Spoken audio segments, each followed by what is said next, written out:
தமிழ்நாட்டு அரசியலில் மிகவும் முக்கியத்துவம் வாய்ந்த வாக்கு வங்கி இருக்கிற சமுதாயமாக முக்குளத்தூர் தேவர் சமூக வாக்கு இருக்கு. அதற்கு ஒவ்வொரு தேர்தலிலும் ஒவ்வொரு அரசியல் கட்சிகளும் வாங்கின வாக்குகளை வைத்தும் சுதந்திரத்துக்கு முன்பு 1930ஆம் ஆண்டு காலத்தில் ராஜாஜி பசுமன் முத்துராமலிங்க தேவர் காலத்திலிருந்து இன்னைக்கு இருக்கிற ஐயா ஸ்டாலின் ஐயா காலம் வரைக்கும் தமிழ்நாட்டோட அரசியலை நிர்ணயம் பண்ணக்கூடிய வாக்கு வங்கி வைத்திருக்கிற ஒரு பெரிய சமூகமான முக்குளத்தூர் தேவர் சமூகம் தமிழ்நாட்டில் விளங்குகிறது. அப்படி இருக்கும்போது அந்த சமூகத்துடைய முக்குளத்தூர் தேவர் வாக்கு இந்த 2026 தேர்தலில் யாருக்கு விழும், எதனால் விழும் அப்படிங்கிறத பார்க்கலாம். ஜெயலலிதா அம்மா இறந்த பிறகு முக்குளத்தூர் தேவர் சமுதாய வாக்கு யாருக்கு விழுந்தது என்றால் ஒரே ஒரு காரணம், ஐயா எடப்பாடி பழனிசாமி அவர்களை பழி வாங்குவதற்காக தோற்கடிப்பதற்காக முக்குளத்தூர் தேவர் சமூகம் இணைந்து அவருக்கு எதிராக வாக்களித்தார்கள். அதில் குறிப்பிட்ட வாக்கு டிடிவி தினகரனுக்கு போனது, குறிப்பிட்ட வாக்குகள் திமுகவுக்கும் போனது. 2024 சட்டமன்ற தேர்தலில் பிஜேபிக்கு போனது ஓபிஎஸ் டிடிவி மூலமா. அதற்கு காரணம் தேவர் சமுதாயத்துக்கு எதிராக எடப்பாடி பழனிசாமி செயல்பட்டார். அந்த சமுதாயத்தின் அதிமுகவின் முக்கிய தலைவராக பாதிக்கப்பட்ட சசிகலா அம்மையாரை கட்சியை விட்டு நீக்கினார் என்ற ஒன்று.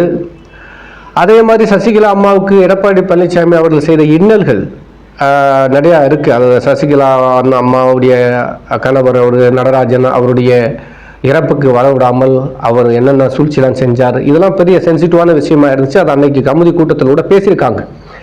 தொடர்ந்து இந்த மாதிரி அவர் தேவர் சமூகத்துக்கு எதிராக நடந்தது. அந்த சமூகம் எடப்பாடி பழனிசாமி அவர்களை ஆட்சிக்கு கொண்டு வரக்கூடாதுன்னு முடிவு பண்ணி கடந்த எல்லா தேர்தலையும் தோற்கடிச்சாங்க.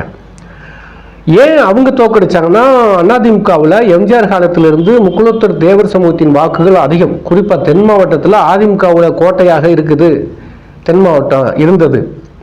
ஸோ அது எடப்பாடிக்கு எதிராக அந்த வாக்குகள் இதுவரைக்கும் விழுந்து கொண்டே இருந்தது.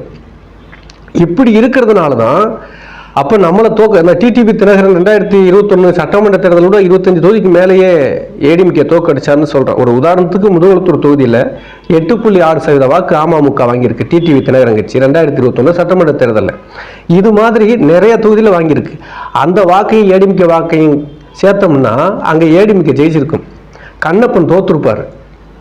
அப்போ டிடிவி தினகரன் பிரிச்சதுனால திமுக ஜெயிச்சிருச்சு. அப்போது அந்த முக்குளத்தூர் சமூக வாக்கை கோப்பா வச்சிருந்து அதை அதிமுகவை தோக்கடிச்சுக்கிட்டு இருந்தார் தினகரன். அதனால தான் இப்போ டிடிவி தினகரன் இந்த என்டிஏ கூட்டணியில் சேர்த்துட்டோம்னா 2026 தேர்தலில் அந்த முக்குளத்தூர் வாக்கை பெற்று விடலாம் என்று எடப்பாடி அவர்களும் பிஜேபி தலைவர்களும் கணக்கு போட்டார்கள். அது நியாயமான அரசியல் தான். ஆனால் அது என்ன மாதிரி ஆயிடுச்சு, சசிகலா அம்மாவிட்ட டிஸ்கஸ் பண்ணாமல் டிடிவி இங்கே வந்து சேர்ந்துட்டாரு. ஓபிஎஸ் அவர்களையும் சசிகலா அம்மாவையும் விலக்கி விட்டுட்டு டிடிவியை சேர்த்துட்டா எப்படி அது சரியா வரும் என்று அந்த மக்கள் யோசிக்கிறாங்க. டிடிவி தினகரன் அம்மா மக்கள் முன்னேற்ற கழக கட்சிக்காரர், அவர் அதிமுக காரு கிடையாது. அதிமுக கட்சியில் சேர்க்கல எடப்பாடி பழனிசாமி அவர்கள். அதிமுகவில் முக்குளத்தூர் தேவர் சமுதாயத்தின் பங்கு என்னன்னு அந்த சமுதாய மக்கள் கேட்குறாங்க. இவங்க பங்குனா நிர்வாகிகளை சேர்க்கறது இல்லை, அந்த சமுதாயத்தின் முக்கிய தலைவர்கள் யார் இருக்கிறாங்கன்னு கேட்குறாங்க. ஐயா எடப்பாடி பழனிசாமிகிட்ட யாருமே இல்லை. இவர் அதுவும் என்ன பண்ணுறாரு, அவங்கள சமாதானப்படுத்துறதுக்காக ஆர்பி உதயகுமார் தேவ சமுதாயத்தை சேர்ந்தவர் தானே, தென் மாவட்டத்தை சேர்ந்தவர், அதனால எதிர்கட்சி துணைத் தலைவர் போஸ்டிங் கொடுத்துட்டேன். ஆர்பி உதயகுமார், செல்லூர் ராஜு, ராஜன் செல்லப்பா, ஓஎஸ் மணியன் இவர்களை எல்லாம் அதிமுகவின் தலைவர்களாக முக்குளத்தூர் தேவர் சமுதாய மக்கள் பார்க்கவில்லை. அவர்கள் அதிமுக நிர்வாகிகள், தேவர் சமுதாயத்துடைய நிர்வாகிகள், தலைவர்கள் இல்லை. தலைவர்கள் பார்க்கப்பட்டது சசிகலா அம்மா, ஓபிஎஸ், டிடிவி தினகரன். அப்போ சசிகலா அம்மாவும் ஓபிஎஸும் ஏன் அதிமுகவில் சேர்க்க மாட்டேங்க அப்படின்னு அந்த சமுதாய மக்கள் கேட்குறாங்க. அதற்கு எடப்பாடி பழனிசாமி பயப்படுறாரு. அவங்கள சேர்த்தா கட்சியில் பங்கு எடுப்பாங்க, எடுக்கத்தான் செய்வாங்க, தலைமை பொறுப்பு கொடுத்து தான் ஆகணும். அம்மா கூட 30 வருஷம் இருந்தவங்க எடப்பாடி பழனிசாமி முதலமைச்சராக்குறதே சசிகலா அம்மா தானே, 3 தடவை சிஎம் இருந்தாரே ஓபிஎஸ் தானே. அவரை விலக்கி வச்சுட்டு தான் மட்டும் இருக்கிற அப்படிங்கிறத யாரும் ஒத்துக்குவா? அப்போ டிடிவி தினகரனை சேர்த்தா கூட சசிகலா அம்மா இறங்கிட்டாங்க களத்தில். அப்போ அதிமுக ஓட்டு பிரியுது. அப்போ இப்போ 2026 தேர்தலில் முக்குளத்தூர் தேவர் சமுதாயம் எடப்பாடி பழனிசாமி அவர்களை தோற்கடிக்கக்கூடிய ஆயுதமாக சசிகலா அம்மாவை பயன்படுத்த போயிட்டார்கள். அதான் உண்மை. அதற்கு சான்று பசும்பொன்னில் நடந்த கூட்டம், பயங்கரமான கூட்டம். அவர் பேசின பேச்சுக்கள் அது மக்கள் மத்தியில் ஒரு சிம்பத்தியை ஏற்படுத்தி இருக்கிறது.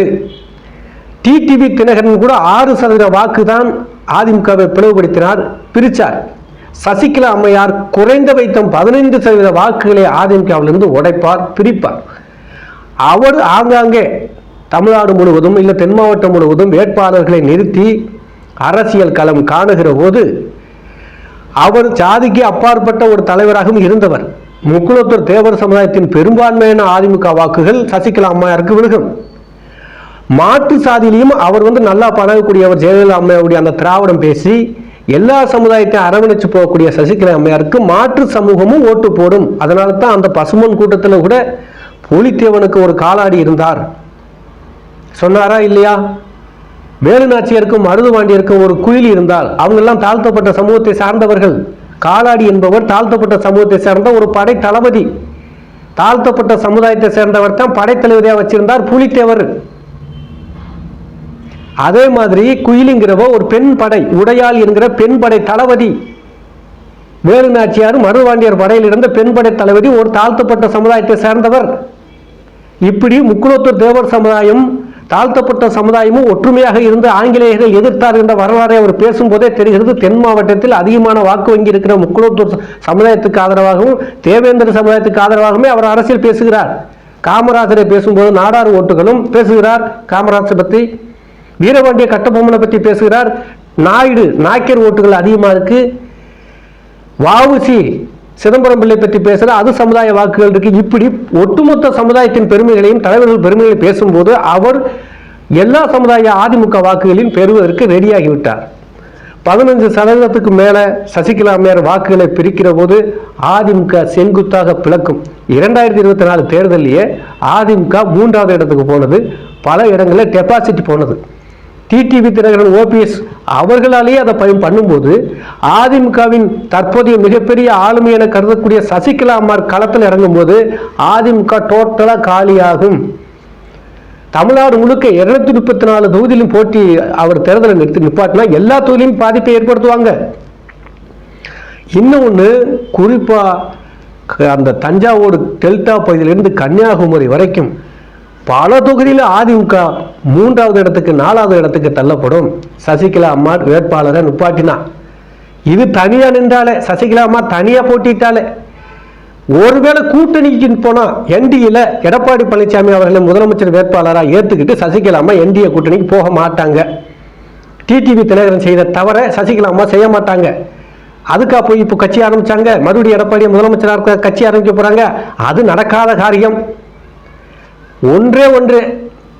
ஒன்று கூட்டணினா டிவிக்கு இருக்கு. விஜய் அவரோட செங்கோட்டையன் மூலமா கூட்டணி போக வாய்ப்பு இருக்கு. அப்படி கூட்டணி போயிட்டால் கண்டிப்பா 100% டிவிகேக்கும் டிஎம்கேக்கும் போட்டியா இருக்கும். அண்ணா திராவிட முன்னேற்ற கழகம் 2024 பாராளுமன்ற தேர்தலில் சந்தித்த தோல்வியை விட மோசமான தோல்வியை அடையும். சீமான் கூட 3வது இடத்துக்கு வந்துருவார். ஏடிஎம்கே பல தொகுதியில் 4வது இடத்துக்கு போயிடும். அப்படிப்பட்ட அரசியல் சூழல் இருக்கிறது. அதை சசிகலா அம்மா அரசியல் களத்தில் இறங்குற போது முக்குளத்தூர் தேவர் சமூக வாக்கு ஒரு 80% வாக்கு அவளுக்கு ஆதரவாக இருக்கிறது. மற்ற சமுதாயத்தின் அதிமுக வாக்கு, மற்ற சமுதாயத்தின் எடப்பாடி எதிர்ப்பு வாக்கு, இப்படிப்பட்ட வாக்குகளும் சசிகலா அம்மையாருக்கு ஆதரவாக இருக்கும்போது அதிமுகவுக்கு, எடப்பாடி பழனிசாமி ஐயா தலைமையிலான அதிமுகவுக்கு பயங்கரமான அடி. டிடிவி தினகரன் கொடுத்த அடியை விட, ஓபிஎஸ் ராமநாதபுரத்தில் கொடுத்த அடியை விட சசிகலா அம்மா கொடுக்க போற அடி அந்த கட்சி அதல பாதாளத்துக்கு போகும் என்பதுதான் உண்மை. அந்த அளவுக்கு அந்த சமுதாய மக்கள் ரெடி ஆயிட்டாங்க. மற்ற கட்சியோட அதிமுக மற்ற சமுதாய மக்களும் எடப்பாடி அவர்களுக்கு எதிராக ரெடியா இருக்காங்க என்பதுதான் உண்மை. மீண்டும் ஒரு அரசியல் செய்தியோட சந்திப்போம். நன்றி.